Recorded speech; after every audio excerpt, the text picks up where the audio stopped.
Assalamu alaikum, family. This is Ryan Jackson from Ryan Jackson LLC. Hope you all are having a blessed and wonderful day. This is my third time trying to do this video. For some reason, the the site kept buffering, and I couldn't get on here. But now that I'm on, so we thank Allah for that. I hope you all are having a blessed, wonderful day. Hope things are working out well for you. Hope you had a blessed, wonderful day on yesterday, which was Monday. Hope you had a blessed and wonderful weekend. It was Father's Day weekend, so happy belated Father's Day to all the fathers out there. Hope that you were able to do something productive. Well, I hope that you were able to be celebrated. We know every day is Father's Day, like every day is Mother's Day. So I hope that you were able to be celebrated by your family. And the likelihood that you're having one of those days, because we know in this life a little rain must fall. Always, always remember this. Tough times don't last, tough people do. Keep your hope, trust, and faith in Allah God, and He will see you through. I could definitely bear witness to that. So, this weekend was very eventful. Very eventful. It's going to go down in history. I say that because, yes, it was Trump's, our president, or y'all president. It was his 79th birthday. 79 years old, Donald Trump turned on this past Saturday, June 14th. Not only that, but it was the U.S. Army's 250th birthday. So they had a military parade, which happened to coincide with Trump's birthday. How convenient, right? They had a parade for the U.S. Army's birthday celebration in Washington, D.C. on Saturday afternoon, late Saturday afternoon, Saturday evening. So that commenced. They had tanks going down, um, I believe, Pennsylvania Avenue. They celebrated the Army Rangers, Army Airborne, the 82nd Airborne, different, platoons in the Army. Um, Secretary of Defense was there. The higher ups in the Army, they were there, and Trump just ate it up. It reminded me of something out of North Korea. Only different was that the North Korean soldiers are a lot better. They're more in step than our soldiers. I mean, our soldiers, they the way China and North Korea, I mean, they are sharp. Mm, they are sharp with it. Y'all seen them? They are sharp. Even the old Soviet Union, from old footage of them, they were sharp. Army, our army, they were okay. I mean, wasn't bad, but it wasn't crisp. But the whole prop and circumstances of it reminded me of something out of a foreign country. You had Trump on stage with the first lady and their family, and you had them being saluted. It's like, wow, this is just this guy wants to be a king so bad. I know a lot of people are going to push back on me on that. No, he don't. He can't be. Yes, he does. He wants to be a king. The Honorable Minister Louis Farrakhan said that 6 years ago in the Savior's Day lecture that Trump wanted to be a king. He foretold of this, that Trump wants to be a king, and he does. Before I go any further, hit that thumbs up button, smash that thumbs up button down, hit the subscribe button so you get notifications on whenever I do videos on here. Trump wants to be a king. If he could, why do you think there's so many lawsuits against his administration? Why judges have overturned, federal judges that is, have overturned his decisions? He think he could just bypass checks and balances and do whatever the hell he wants to do. And it doesn't work that way. This is the United States of America. Yes, I understand that um, America is a racist country. We don't get the same black people here haven't got the same rights as white citizens. I get all that. But the way the framers of the Constitution set it up for this nation, its laws, was that the president would not be a king. There's a Congress. This was established over 200 and something years ago. This isn't like what they had in England with King George. This is what they were want to escape from, not not recreate, but that's what this man is trying to do.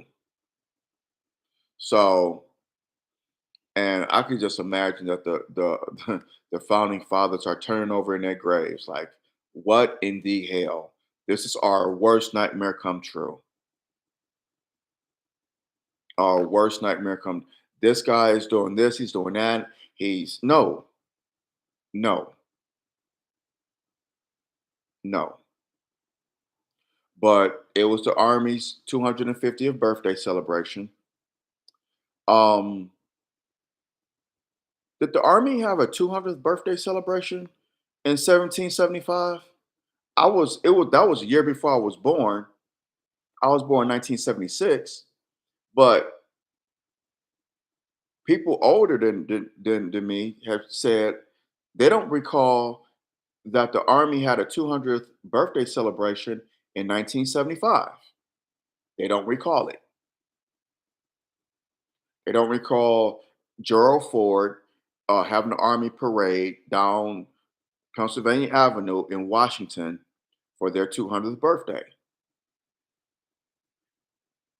But they turned 250 years old. I mean, the Army's bicentennial. Now, when the United States turned 200 years old in 1976, the year I was born, there were big celebrations all year round. All year round, there were big celebrations because it was the bicentennial of the country. There were parades, there was this, there was that. Um, at the stores, the American flag was everywhere. 200th birthday, the bicentennial. It was widely advertised. Next year would be America's 250th birthday. You know that's going to be widely advertised. But the Army, and they said it wasn't in celebration of Trump's birthday. I've heard that. Well, it wasn't in celebration of Trump's birthday. It was for the Army. No, it was for celebration of Trump's birthday. It was because they could have had that celebration. If it's the 250th birthday, they could have did that the previous week or this weekend. But it was on happened to coincide with Trump's birthday. And let's be honest, it was for his birthday celebration. It was. It was. This had been planned for months. So I'm not buying that it was. It was.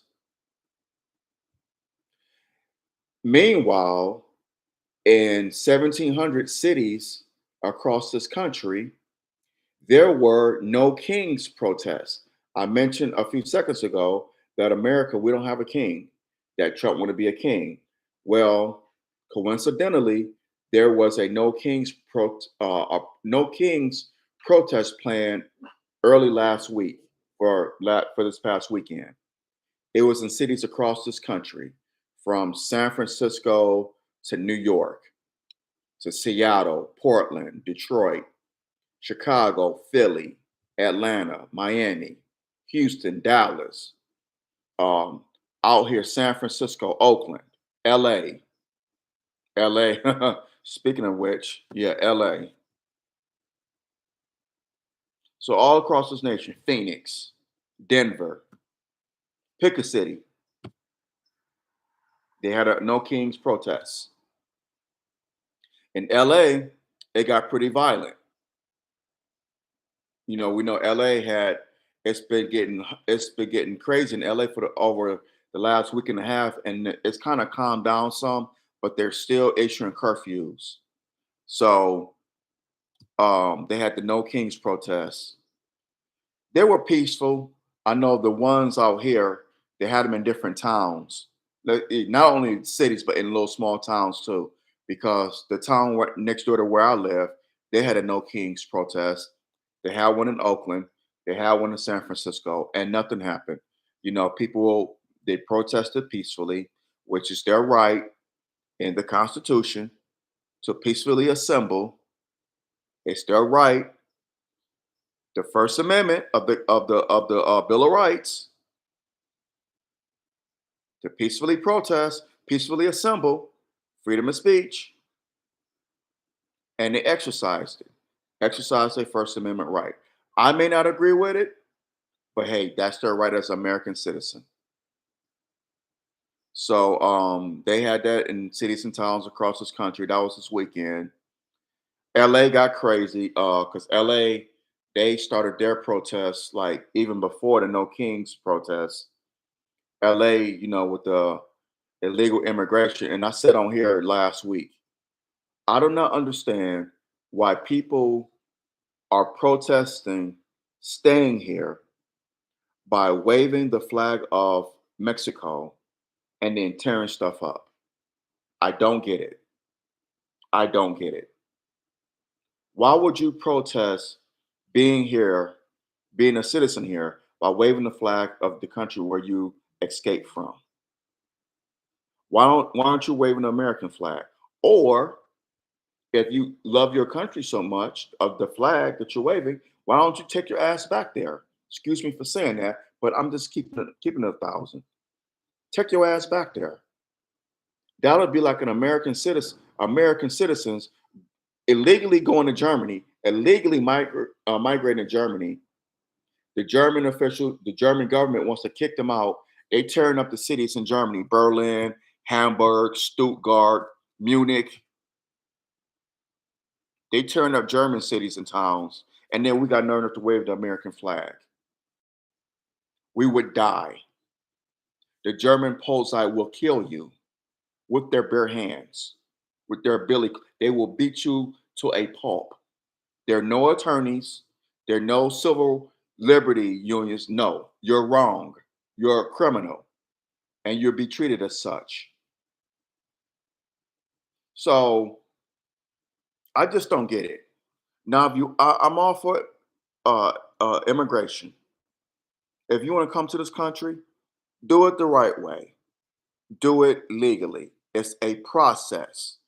Do not break federal law. Yes, I understand that California, once upon a time, was a part of Mexico. Well, it was Mexico. I get all that. That the Southwest and the West Coast was Mexico. I understand that. But be that as it may, we have federal laws. We have laws. We cannot break the laws. If these were black people who were breaking the law, would would the Hispanic community be standing in solidarity with us? Hell no. And this isn't anything against the Latino community. I'm just keeping it 1,000 on here. Right is right, wrong is wrong. Just the bottom line. There is no gray area, at least not with me. And in the eyes of God, there's no gray area. Right is right, wrong is wrong. Do not break the law. We have federal laws.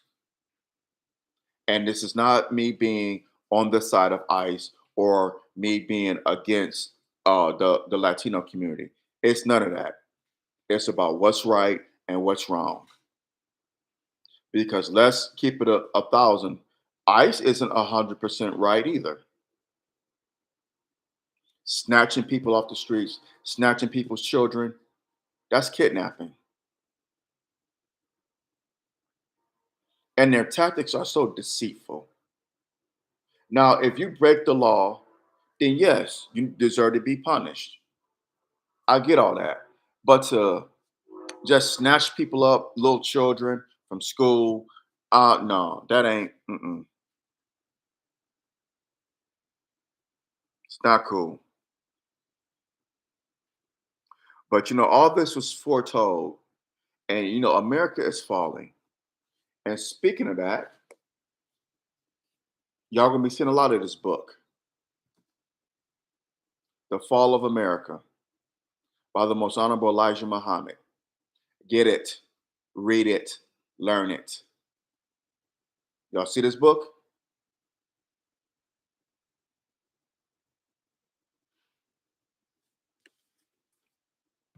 It was written in 1973, 52 years ago, and it foretold of what's going on today.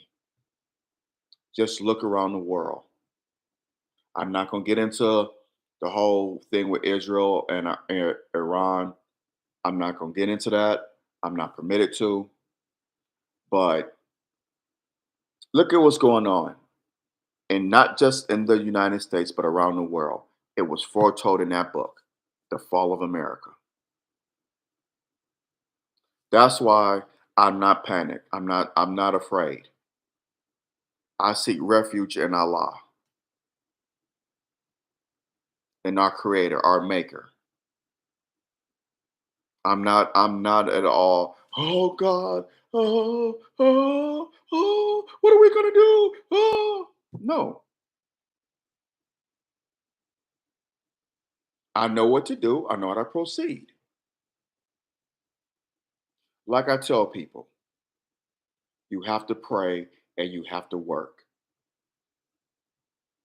because prayer without works is useless. Don't just pray, work.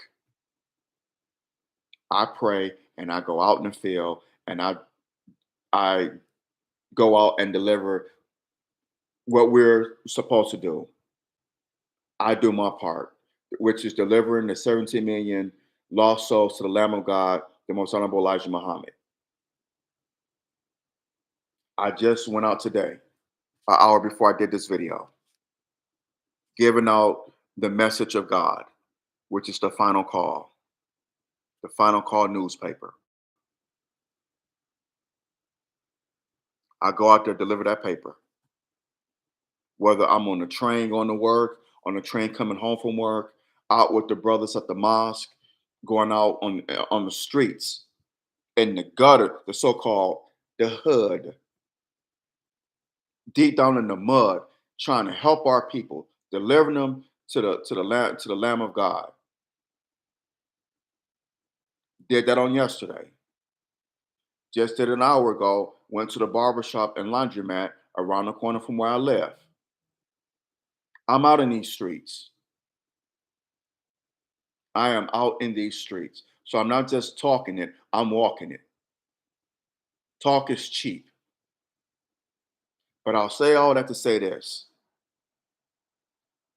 I know growing up in church, people said when they saw what was going on in the city or around the country or in the world, we gotta pray, saints. We gotta pray. We gotta stay on our knees and pray.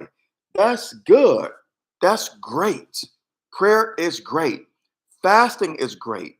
But what good does it do if you don't go out and deliver God's message? You're required to do that. The righteous, the believers, are required to do that. So what good does it do you to just say, oh, we need to pray. We need to pray and fast. We need to pray and fast. But you go into the mosque, you go into the church, you go into the synagogue. You're not going out in the streets. You staying at home. Oh, I'm gonna get on my knees and pray. I'm gonna fast. You go to the mosque, you go to the church, you go to the synagogue, but you're not going out to the people. Our people are in need. They're in need.